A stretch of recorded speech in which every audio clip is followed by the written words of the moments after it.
My name is Mariah Katayev. I am the Community Engagement Specialist here for the Department of Emergency Management and Security, or OEM as we are formerly known. And this month we're going to be talking about wildfires and hurricanes. First, just some ground rules, who I am, what we're going to be talking about, and what's next. So the goal of this is to increase awareness and meaningful action Fairfax County residents can take. It's really just informational to get people aware of what's going on around them within the county, and just so people can be better prepared for all kinds of hazards that are known to affect this area. And as I said, we're going to talk about wildfire preparedness, then hurricane preparedness, and then our last module will be about just staying informed and staying in the loop. So I love starting with this picture because wildfires is definitely not something that you think about when you hear Virginia. It's something, you hear more about in California and on the other side of the coast. But this is a fire that actually took place in Southwest Virginia just April 1st of this year. So it really is a real concern and a real thing that can happen to this area. And this is a gorgeous shot that really shows how dangerous and how large a wildfire can really get. And two, it just is a great reminder that, a lot of hazards we don't like to think about because they're not what we would call common hazards, but that doesn't mean they're one that won't ever happen to us. And then I always like to start with the common fire safety terms. The scariest one first, asphyxiation. That is when someone usually passes from in a house fire, and that is when you are unable to breathe due to deprived oxygen. So usually people do not pass from the fire itself, but of asphyxiation first. A first-degree burn is a superficial burn that just produces redness. A second-degree burn is a partial thickness burn that has redness and blistering. And all of these burn on top of one another. A third-degree burn is a really, really serious burn that is what we call full thickness. And it can kill all the nerve endings, and it can really burn the flesh.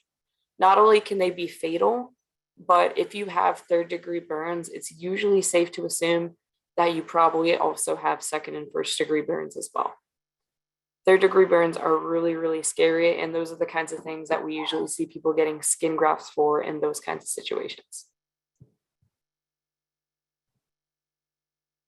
So what should we do before a fire takes place? So these are the preparations, the regulatory things that are really great in relations to fire preparedness. Installing a smoke alarm and changing the batteries every 6 months. I go by the rule that you should check and change your batteries when the clocks change.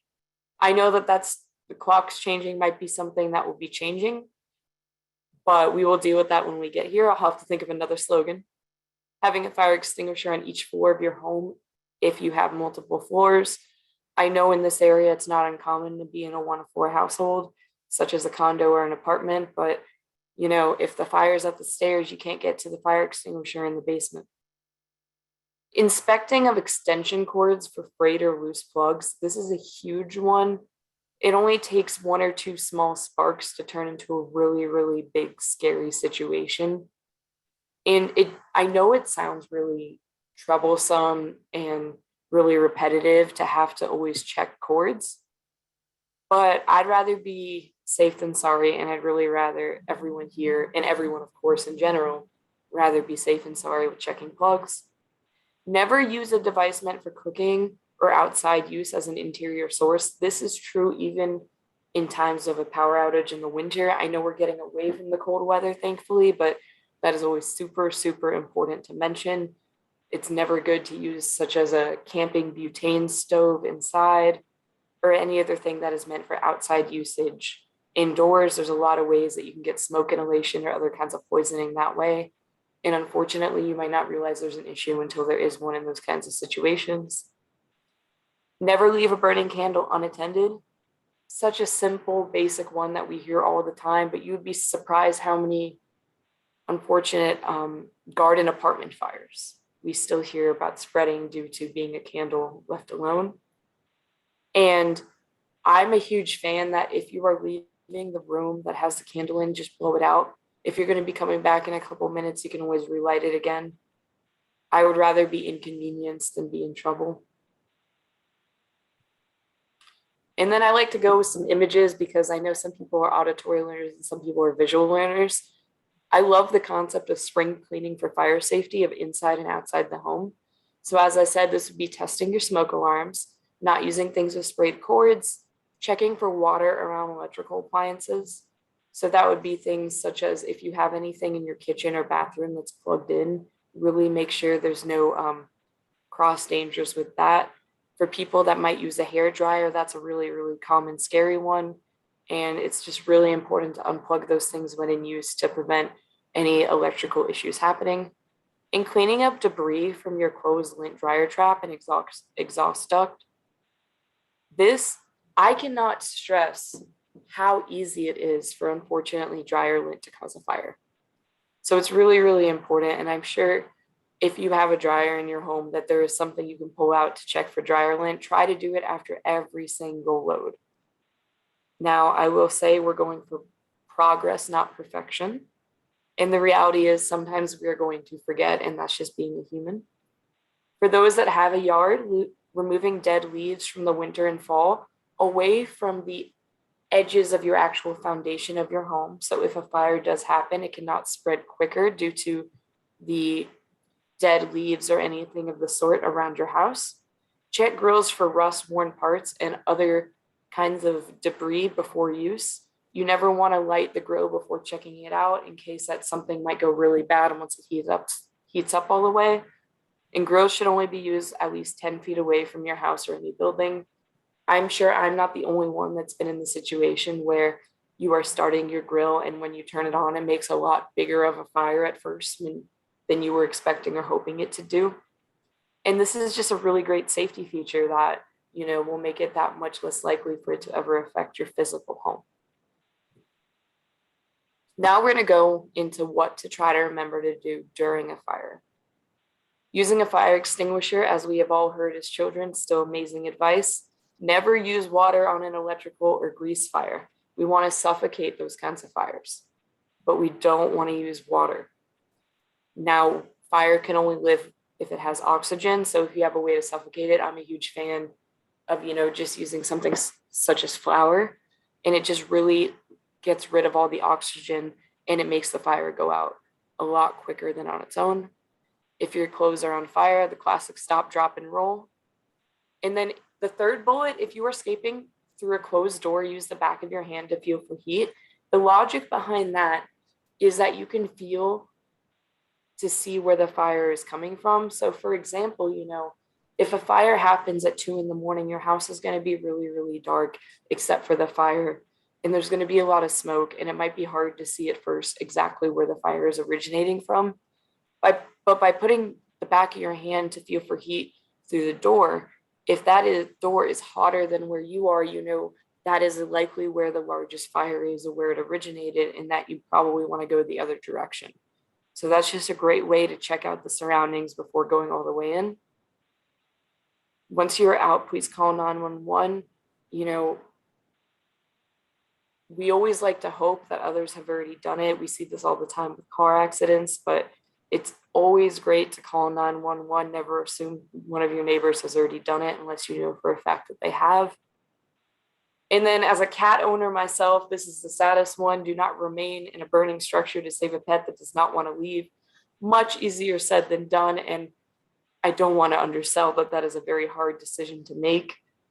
But there are lots of times where you need to make the decision to help yourself. And if you have an animal that is refusing to leave in any sort of natural disaster, sometimes you're going to have to make really hard calls to keep yourself safe.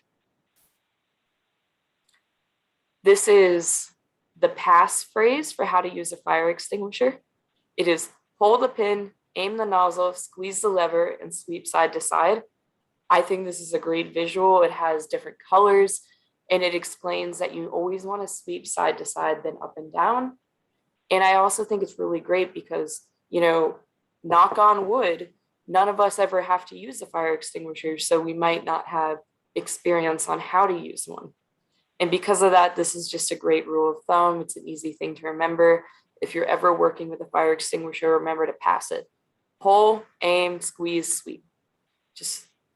And then you will hopefully be golden, but again, more than that, hopefully we'll never have to use it.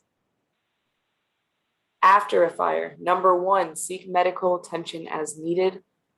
Do not go back into a burning structure for any reason until authorities say it is safe to do so. Just because it looks safe from the outside does not mean it is structurally sound.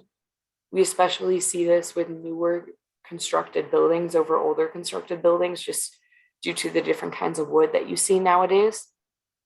Call your insurance agent, renters or homeowners. You should have some sort of insurance on your building. And in many cases, someone might declare, such as a fire marshal, police, EMS, that your resident might be a hazard and you might not be able to return for a lengthy period of time. Due to this, it can be really hard, and it is really great in that time to have something such as an emergency kit that will have all your true necessities, such as copies of medical prescriptions and things we really can't live without, to make it a lot easier when we can't go back into our homes for a long amount of time. Now we're going to go into hurricane preparedness, and I plan on leaving questions at time for questions at the end. So if there's anything at the end that people would like me to go into more detail about, or if I went too fast for anything, then please, at the end, we will definitely talk about it, can go over anything you would like, and I can always go back and forth through this PowerPoint.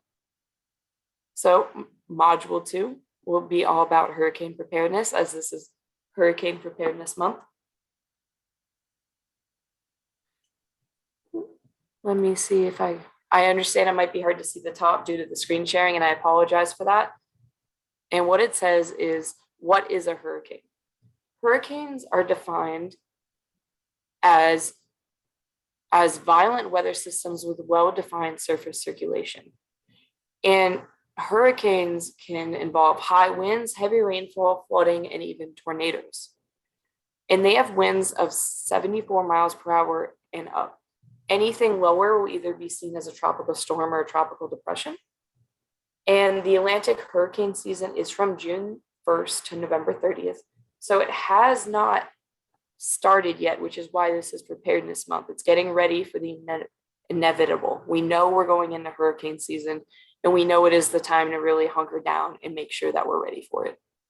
Especially with us in the Northern Virginia area and the Fairfax County area, we might not be next to a huge giant body of water the same way that Florida is if you're on the coast, but we're only a couple hours away. And I think for us that have lived here a while, we know from experience that hurricanes can definitely still get to us.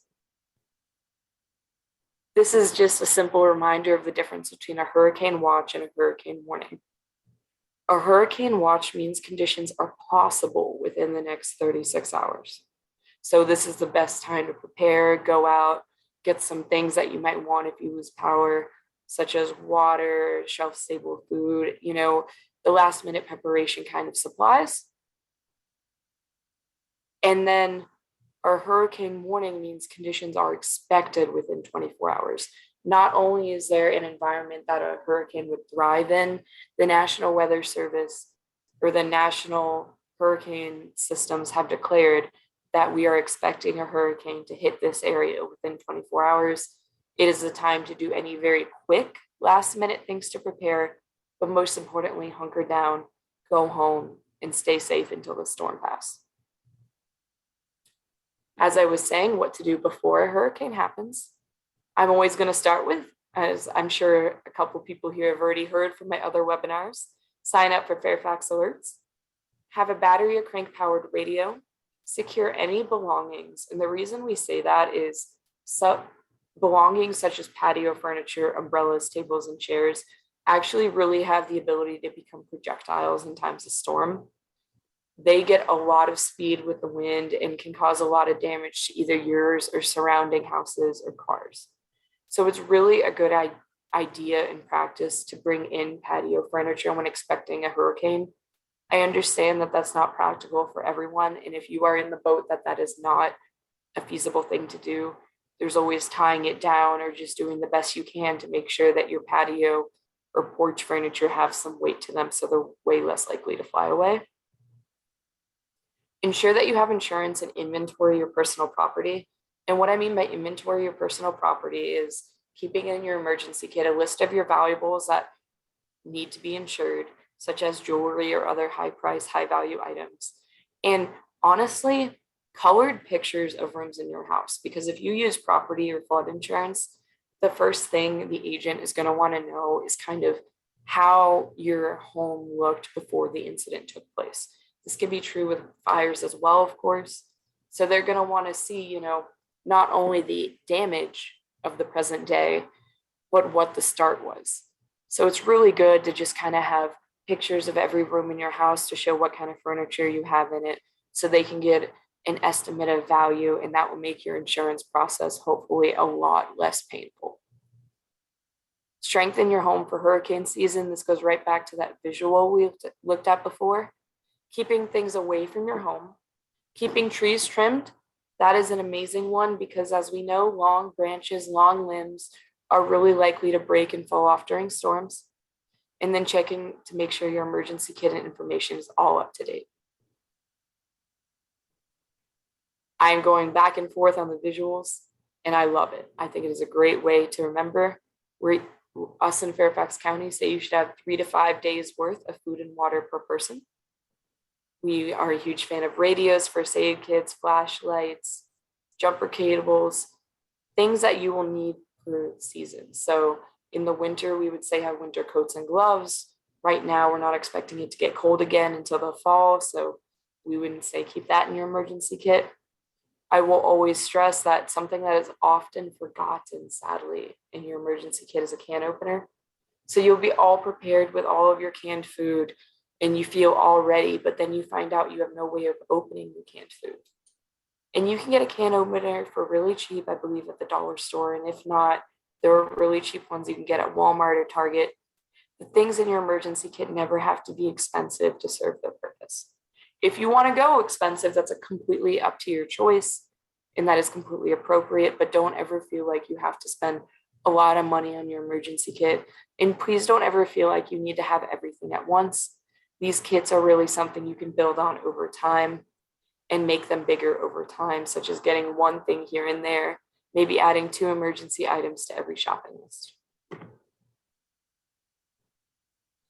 During a hurricane, listen to radio and television for official up-to-date information. Finding a safe room within your home, such as an interior room, closet, or bathroom. I understand that that is not always the easiest thing for people to do. I believe the only room in my home that does not have a window is my bathroom.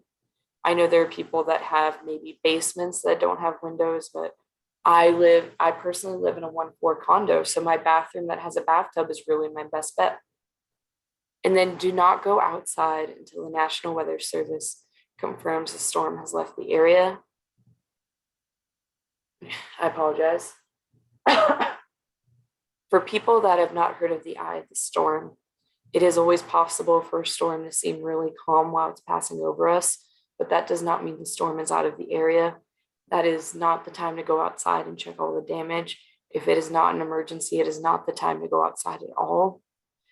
And we should really wait for the officials to really declare that the storm has left the area.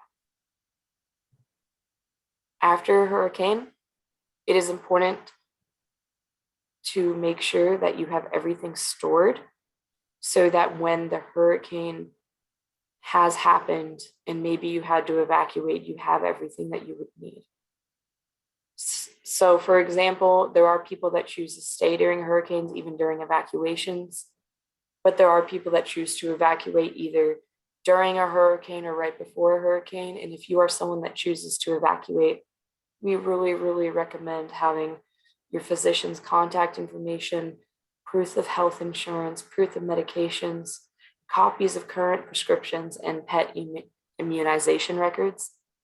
The reasons for pet immunization records is if you do have a pet, there are definitely times in shelters that will allow you to take your animal with you, and it makes it a lot easier for everyone if you can prove that your animal is at least up to date on the really, hot topics such as rabies.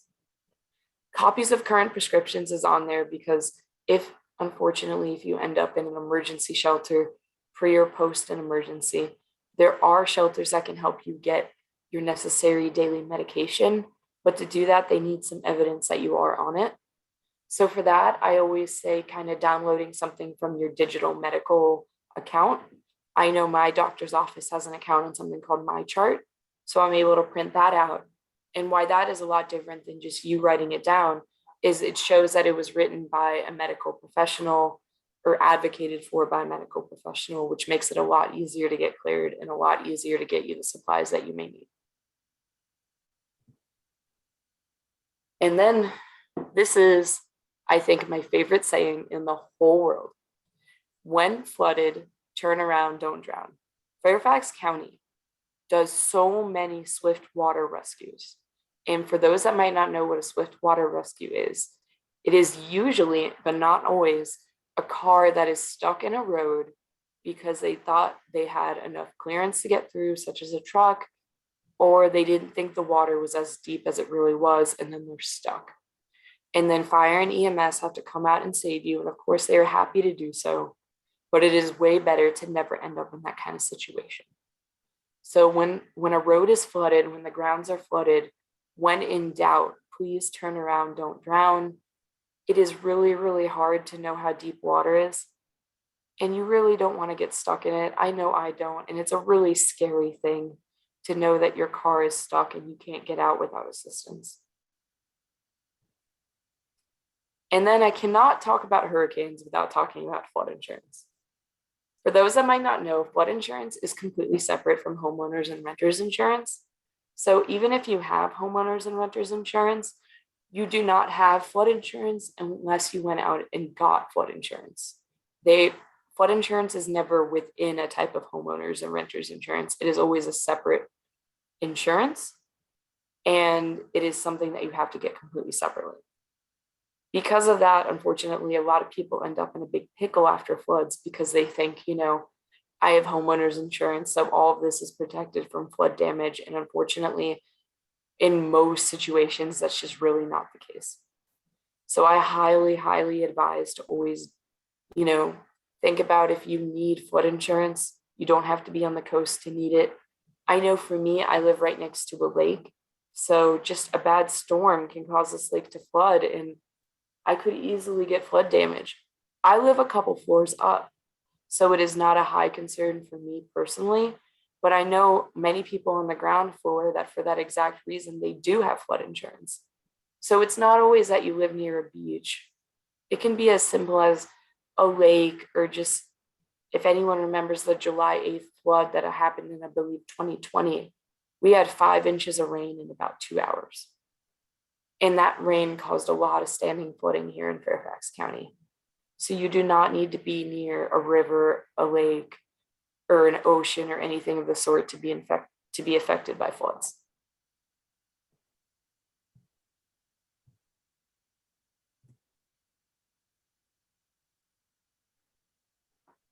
So now we're going to go into how to stay informed.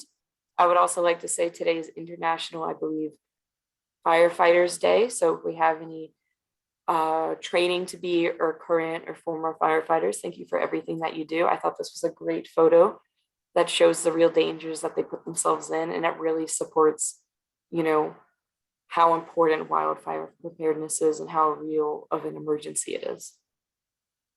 It is also May 4th, so may the 4th be with you. If we have any Star Wars fans here, no worries if we don't.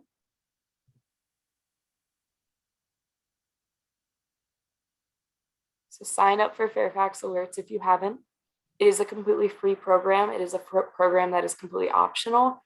It is a program that I always describe as being as involved or uninvolved as you want. And what I mean by that is you can have Fairfax Alerts have an address for your home, your work, and your child's school if you have children of school age, and it can tell you when some sort of emergency happens X number of miles from it. Or you can just put your home or just one location or the other. There's no minimum. I believe the maximum is 10 addresses for Fairfax Alerts, which I think is really good for a free program. And I apologize if you heard any sounds in the background. I have a new baby kitten, and he is lovely, but he's still learning the way of the land. And you know how pet zoomies are. There's only so much we can do. Make sure you sign up for our emergency preparedness newsletter on our website. It always comes out monthly. It usually comes out the first week of the month, and it will go over a lot of the ready.gov or FEMA concerns of the month. And it will also, we're trying to also include more relatable information from our actual office here in Fairfax County as a way for county residents to know what is going on around them. So please consider signing up to just get the newsletter in your email. Follow Ready Fairfax on social media. We only have Facebook and Twitter at this time, but it is a great social media page, and they are great for live National Weather Service weather updates, especially in bad weather. It can be really great for large traffic updates if it's something big enough that we believe needs to go on social media. Sign up for the Functional Needs Registry if that is something that you fall under. So the Functional Needs Registry is a registry for people with access and functional needs, and it is a way to get sort of Americans with Disability Act specialized emergency information.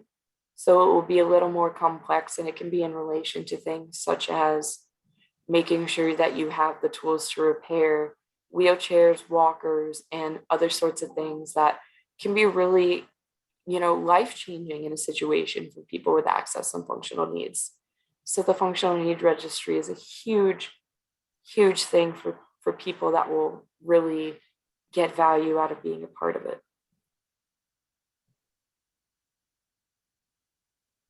Get involved. I understand that COVID-19 is still a real concern, so we're never asking someone to do something that they might be uncomfortable with. But I would like to say that our volunteer corps and our citizen corps are really starting to do things again. We are doing some in-person events. And I did an event, I believe 2 weeks ago, where it was great. They gave us free food. There was even a band, so that was really cool. And I know a couple of my coworkers just did one at a dog event, so there were a bunch of dogs around, so that's always really fun. But you don't only have to get involved with us. CERT is amazing, and CERT is throughout the country. If you have any religious connection, no matter the religion, the Fairfax County Community Chaplains Group is amazing. The volunteers in police service is great, Fire Corps, Medical Reserve Corps, all are amazing ways to help and assist your fellow community members.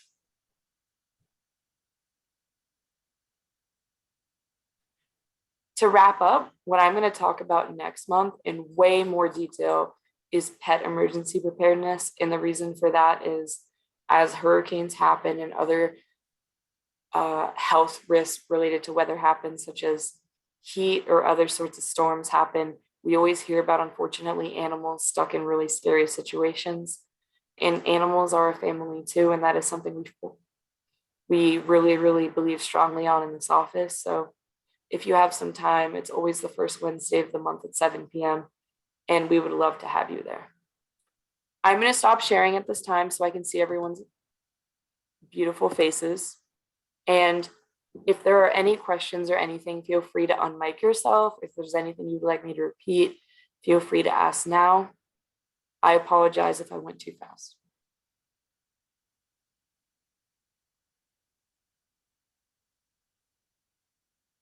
Okay, well, hearing none, it is 7:30, so I can give you all 30 minutes of your day back. Thank you so much for being here. My name is Mariah Katayev, and if I can put my email in the chat, and if you have any issues, please feel free to email me, fairfaxcounty.gov. And I work Monday through Friday, and I will always try to respond to emails within 24 to 36 hours. But really, thank you everyone for being here. I hope you have a wonderful rest of your day, and happy May the 4th be with you.